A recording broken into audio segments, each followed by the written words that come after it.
আজকে কথা ছিল যে এরা বাবা ছেলে রান্না করবে, কিন্তু এরা কি করছে, শুধু মশলাটাই রেডি করছে, মানে আদা রসুন পেস্ট করে দিয়ে রাখছে, দিয়ে এখন যা শুয়ে শুয়ে আমি নাকি রান্না করতাম। আর এইদিকে আমি মনে মনে শুয়ে চিন্তা করতেছি, আজকে আমার কি সুখ, আমার স্বামী সন্তান আমার জন্য রান্না করবে। এখানে আদা রসুন বাটা দিয়ে দিলাম আর রসুন পেস্ট 1 চা চামচ। আর এখন ভালোভাবে কষাই নেবো বলতে কাঁচা গন্ধ যেতে আসবে, ওইটা চলে যাওয়া পর্যন্ত অপেক্ষা করবো। কাঁচা গন্ধ চলে গেলে তারপরে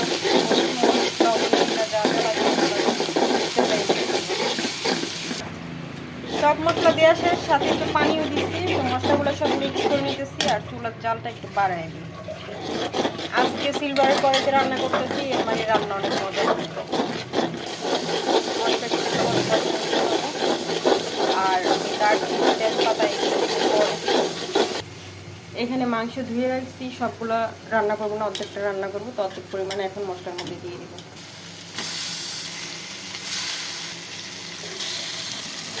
এবার মাংস আর মশলা ভালোভাবে কষাই দেব। আর এখন দিয়ে দিব শুকনো মশলা, তেজপাতা, গরম মশলা, এলাচি, তারপরে যে লং 2-3টা। আমি কিন্তু চুলার জাল একদম লো মিডিয়াম করে দিচ্ছি। এই পানিটা বের হয়ে যাবে মাংসের, এই পানি দিয়ে মাংসটা কষানো হবে। দিয়ে দিলাম ঢাকনা। এদিকে একটু টেবিল সব সাফ করে নিতেছি, দুপুরের খাওয়ার সময় হয়ে যেতেছে। আর আজকে আমরা নাস্তা কেউ করি নাই, যেভাবে আছে ওইভাবে রেখে দিচ্ছি। মুড়ি বয়মে ভরে রাখবো আর এগুলো এটা ফ্রিজে রেখে দেবো, বিকালে খাওয়া যাবে। আমি কিন্তু মাংসতে একটু পানি দিই, দেখেন কতগুলো পানি উঠে গেছে। তো এই পানিতেই আমি মাংস আজকে রান্না করবো। পেঁপে দিয়ে, তো পেঁপেগুলো দিয়ে দিব। এই যে এখানে পেঁপে কেটে রাখছি, আমি সব দিয়ে দিলাম। আর এখন এটা একটু ভালোভাবে মিক্স করে নেব। মাংসের সাথে পেঁপেগুলো মিক্স করা হয়ে গেছে, আর এখন ঢাকনা দিয়ে দিব।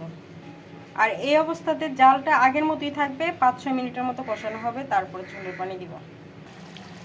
আচ্ছা, মোটামুটি ভালোই একটা সময় পাইছে, প্রায় 15 মিনিটের মতো।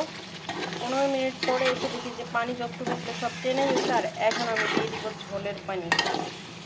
আর সুন্দর একটা ঘ্রাণ বেরিয়েছে, অন্যান্য দিনে এরকম একটা ঘ্রাণ বেরোবে না এত সহজে, কিন্তু আজকে রান্নাটা একটু অন্যরকম হয়েছে। আর এখন দিয়ে দিব ঝোলের পানি। বেশি একটা লাগবে না, মাংস আর পেঁপে মোটামুটি 80% সিদ্ধ হয়ে গেছে। তো ঝোলের পানি দেওয়া শেষ, এখন ঢাকনা দিয়ে দিব, তারপরে আরও কিছু সময় নিব রান্না হওয়ার জন্য। अभी ये चल रही है घर की सफाई, और जाके देखता हूँ मेरे कुकिंग कितनी देर में हो गई। और ये है हमारी कुकिंग। मैं कुकिंग को कुकिंग कह रही हूँ, कोई बात नहीं है। तब टेस्ट करके बताती हूँ। দারুণ একটা স্বাদ আসছে, আর আজকেটা একটু বেশি মজা হয়েছে।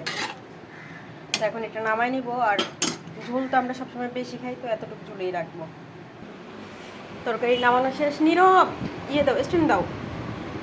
আজকের মুরগির মাংস খেয়ে যদি প্রশংসা না করো, তাহলে আর কখনো এইভাবে রান্না করবো না, বুঝছো?